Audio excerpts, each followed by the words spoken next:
Hello there everyone and welcome, it is Niran here, and today it is time finally to bring some more F1 back to the channel. As I mentioned in my FIFA video, my last FIFA video, I've had uni exam. Well, I've had a uni exam. That didn't make any sense. I've had an exam at university, so I've had to put YouTube videos on the back burner recently, which is why there hasn't been much content on this channel. I do apologise for that because I think it's been about 2 weeks since the last video, but I am back now and there should be regular videos over the Christmas period. They may slow down again in January because again I've got exams there, but then after that again I'll be able to get back into the swing of things. Today though we've got the Japanese Grand Prix, and that is round 17 of the Formula 1 season. You can see in the background I've decided to cease R&D development, so there won't be any more upgrades for our team till the end of the season. That means we'll get a 25% bonus in resource points that we earn between now and the end of the season, and we can then use those at the start of season 2. But now concentrating on the short term, we're getting into the practice session for this Japanese Grand Prix, and the track is absolutely sodden. It is heavy rain going into this practice session, which always makes things a little bit more difficult when you haven't played the track very recently, like is the case with me at Suzuka. But we're getting straight into track acclimatization in terms of practice programs anyway. You can see this first lap was going really well until about turn 13, and it all started to fall apart really, getting only greens at the end of the lap and then making a mistake across the line and having to catch the car. Going on to a second lap though, doing much better, no red scores this time, or red turns, and as you can see a lot more purples. Now coming through the final corner, hoping to beat that final point tally of 470, and indeed we do with a point tally of 485, which gets us the purple score and then 50 resource points. We also got a team objective there of fuel saving, and we also earned a few more of those. We did have a bit of a hairy moment though in practice at one stage, losing the back end coming through Dunlop and then clipping the wall on the inside, which was quite interesting.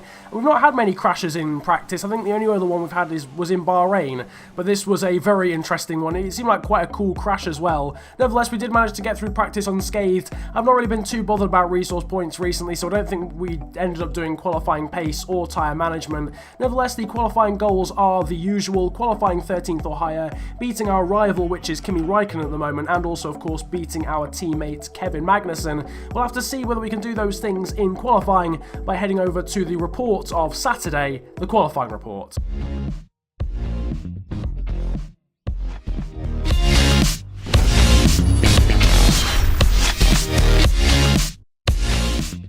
The first session of the afternoon was struck by changeable conditions that caught out some. It was a session that saw Lewis Hamilton fastest from Max Verstappen. However, Carlos Sainz was left disappointed with 17th on wet tyres, whilst most others chose inters. The track began to dry out further in Q2, and it was Sergio Perez who set his time in the optimum conditions to go fastest. Yusufu made it into the shootout, whilst Daniel Ricciardo and Valtteri Bottas were eliminated in the day's shock result. And the shocks continued into Q3, as Kimi Raikkonen took a resounding pole position. Lewis Hamilton is the only man who can stop Sebastian Vettel winning the championship. He lines second, with Vettel himself third. Meanwhile, it was a great day for Force India, who took 6th and 8th. So it'll be Kimi Raikkonen in the Ferrari on pole position for the Japanese Grand Prix, with Lewis Hamilton the title challenger in second and champion-elect Sebastian Vettel in third. Nico Rosberg is fourth from Max Verstappen and Nico Hülkenberg in an impressive 6th. Then it's Massa and Perez, Yusufu and Button, and then Daniel Ricciardo in a shock 11th for Red Bull, with Fernando Alonso rounding out the top 12. So once again making it into the top 10, this time starting 9th on the grid, once again making it into Q3 in the very changeable conditions we had in qualifying, starting at full wets, then going to inters right at the end of Q1. We had inters at the start of Q2 and then it dried out for the end of Q2, which really threw up some interesting results, and obviously it was full dries in Q3. We managed to take P9, which I'm pretty happy with. It shows decent pace. You can see though Kimi Raikkonen obviously grabbing pole means that we are significantly behind the Ferrari driver in the rivalry at the moment, although we're doing well in terms of driver position. The main story though going into this Grand Prix is that Sebastian Vettel can win the Drivers' Championship. I think if he finishes on the podium, he automatically wins the championship. If Hamilton wins the race, Vettel has to finish 4th or below for it to go to the next Grand Prix. All the other connotations will be on the screen right now. They were pointed out by Alex Cameron in the comment section. But the main thing is that it's looking very easy for Sebastian Vettel to actually win this championship right here, right now, today. So it looks as if it's only a matter of time before the German takes potentially his 5th Drivers' Championship in Formula 1.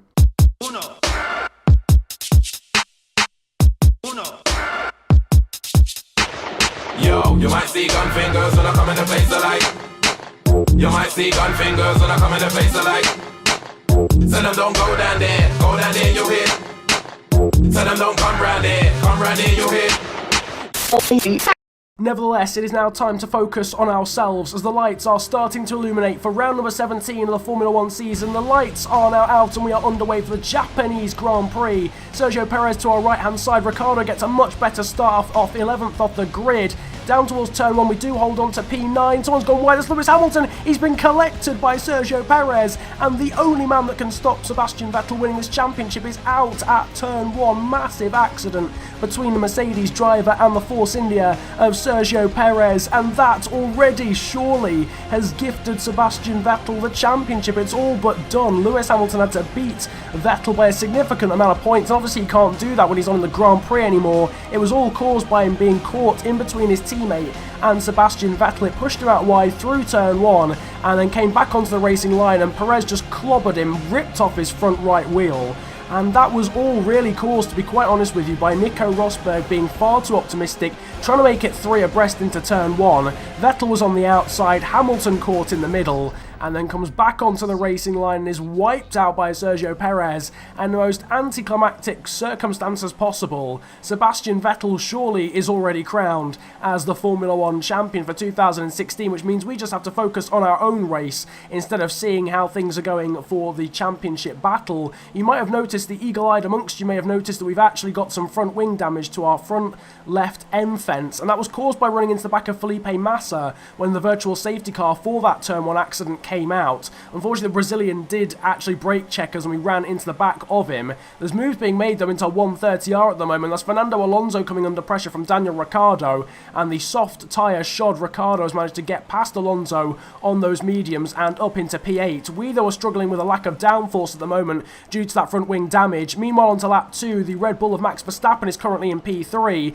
It looks as if he's going suspiciously slowly. He's got Nico Hülkenberg, who's doing brilliantly in the Force India behind him, but I think that's a rear right puncture for Verstappen. Hülkenberg ducks out but breaks some of his front wing. We've gone past Massa and Hülkenberg to claim 4th. We've got 2 illegal overtakes, and we're going to have to give these positions back before we make it to 130R, which could be an absolute travesty. Through the corner we go, and we do just about avoid a massive collision. We did manage to sneakily get the position back on Felipe Massa after briefly giving the position back, but there's been a retirement up to the front of the field as well, and it's all carnage at the first 2 laps of this Japanese Grand Prix. Kimi Räikkönen, the pole sitter and race leader, is off at the side of the track and is out of this Grand Prix on lap 3. Nico Hülkenberg's been promoted to 3rd. We were bearing down on him, down into turn 1, but the German in the Force India is having a wonderful race. But that is problems for Max Verstappen, a puncture for him, and the race leader Kimi Räikkönen. You can see the top right of the screen, a massive plume of smoke coming out the back end of that Ferrari, and that relinquishes the lead to his teammate Sebastian Vettel, and Nico Rosberg is now in 2nd with Hülkenberg 3rd. It's a German 1-2-3. This is how everything looked on board with Daniel Ricciardo at a scary moment, hitting the back end of Felipe Massa through 130R. At the back of the Williams almost being taken out, and then there's another Williams appearing now. This is Valtteri Bottas lunging up the inside of the Australian as well. Now through the final corner, we're going to see Raikkonen to the left-hand side. We're going to see another car to the right-hand side as Ricciardo's mugged again, this time by the McLaren of Jenson Button. This is an all-action start to the Grand Prix, and you can see on the minimap it's caused a massive train of cars to develop behind Nico Hülkenberg, who we are currently demolishing in a straight line into 130R. We comfortably take the position of the Force India driver, and what a carnage-filled first 3 laps it's been. We somehow find ourselves 3rd after starting 9th on the grid. This is absolute carnage. Out of the final corner though we come, and we are up into 3rd position, but there's a crash there in the background as we were looking back. Someone else has put it in the wall. How many accidents can we have in the first few laps of this Grand Prix? On to lap 4, and there's a McLaren in the wall.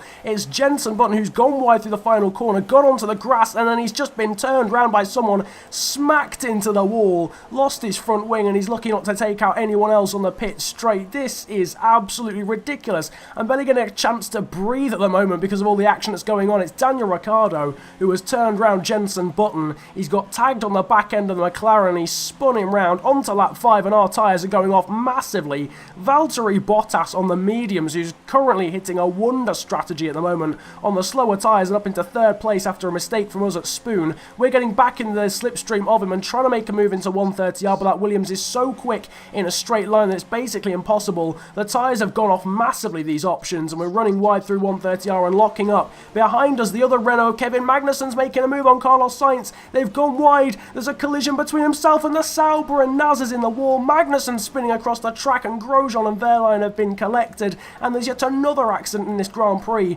Back to us. We're going to have to come in because the tyres are going off. We've clobbered the bollard and run over it and almost gone into the pit wall as we enter the pit lane, and the safety car has been brought out. This is just one of the most chaotic first 5 laps of a Grand Prix I have ever seen. Massive pile-up through 130R, including our teammate. We're getting a front wing change after the collision with Felipe Massa on lap 1. So this is a good opportunity for us to do that and fix that damage whilst the safety car, the full safety car, is out. Carlos Sainz has also taken the opportunity. This is what happened though. Esteban Gutierrez gets a good view of it. It's Magnussen trying to make it 3 abreast with Carlos Sainz, and it was just never going to work. Basically, Magnussen goes up the inside, I think, of Sainz and one of the McLarens. Magnussen and Sainz then get caught on each other, go wide. Felipe Nasr in the Sauber clobbers the back of them and cause a massive chain reaction domino effect that puts Nasr in the wall. Magnussen spinning across the track. He clobbers Gutierrez in the Haas and his teammate Grosjean. And it's just a massive pile-up. This is what it looked like from Nasr. He spears into the wall as the two Manners and Ericsson pile into the scene of the accident.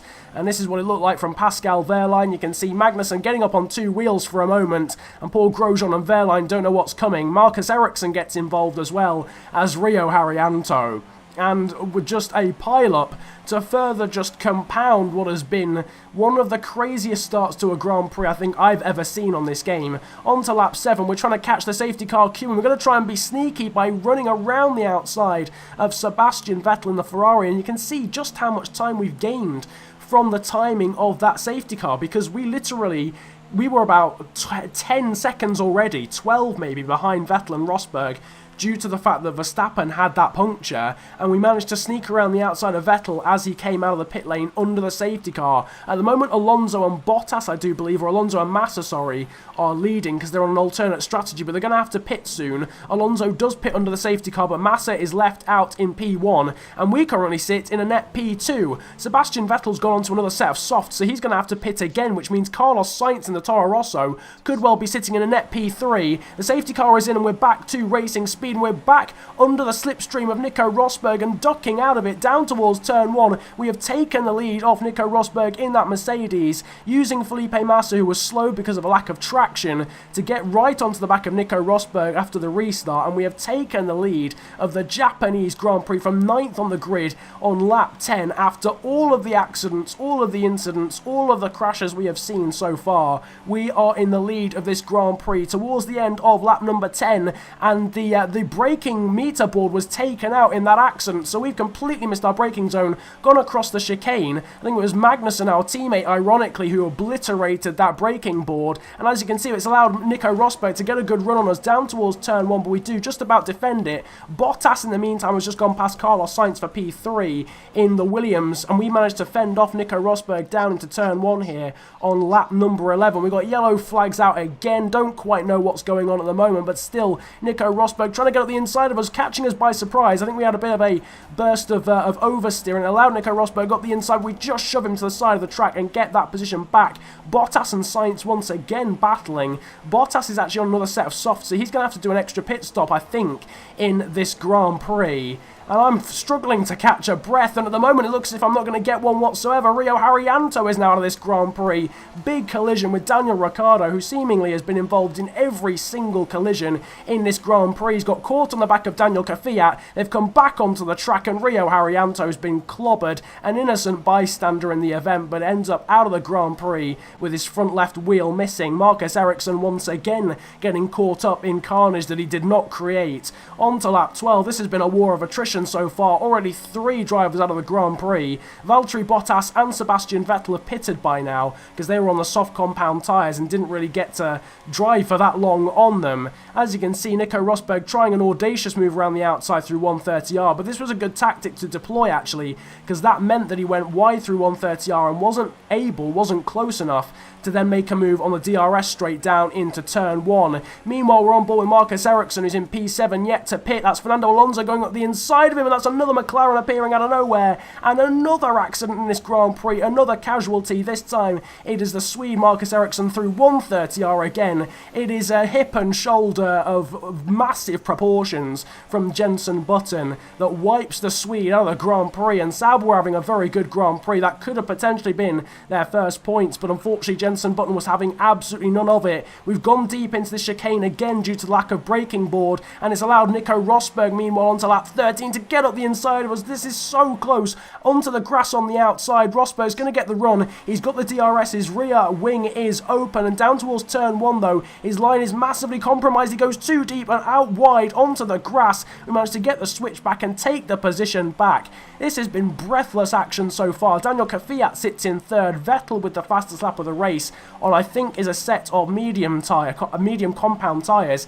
He's going to have to, definitely do an extra pit stop in comparison to everyone else. But Nico Rosberg, meanwhile, is still not giving up on this, and he's trying to get around the outside through Dunlop, a move I don't think has ever been pulled off before in the Mercedes. On lap 14, he's going up the inside into Degner 1. Can we get the switch back now down into Degner 2 in the Renault? Yes, we do. Just about up the inside. Take the position from Nico Rosberg. Under the bridge we go and down towards the hairpin. We're still in the lead of the race. On to lap 16, we've successfully defended the lead, and we're now coming into the pit lane for hopefully our second and final pit stop of the day to put on another set of hard tyres. This has just been astonishing. Action-wise, accidents-wise, strategy-wise, it's all over the place. Daniel Ricciardo and Sebastian Vettel both on alternate strategies, so is Bottas. The only people on the same strategy as us, really, is I think Nico Rosberg, to be honest with you. I think even Daniel Kvyat's trying something different. Out of the pit lane we come on lap 17, and we've already lost out to Daniel Ricciardo, who's gone through.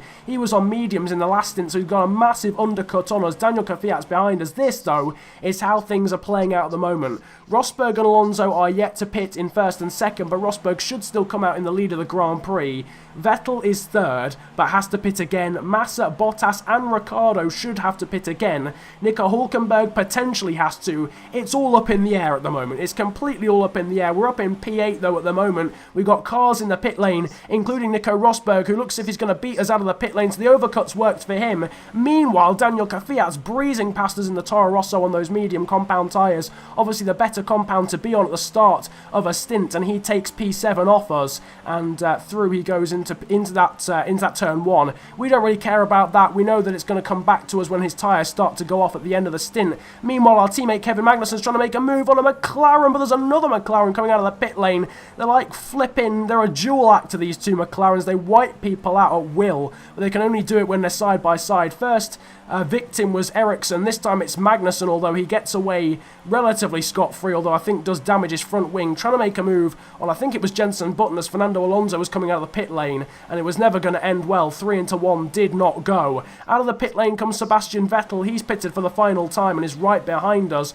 Bottas is now in the pit lane too, so we are now up into P4. Daniel Kvyat's ahead of us. Nico Rosberg and Daniel Ricciardo ahead of us. Rosberg's definitely going to the end. Ricciardo is maybe going to the end, and maybe Kvyat is. And I know Vettel is. Vettel definitely is going to the end because he's only just pitted, but Kvyat and Ricciardo may struggle to get their tyres towards the end unless they do some serious tyre saving. On to lap 20, Kvyat's in a wonderful podium position out of nowhere, to be quite honest with you. I don't even...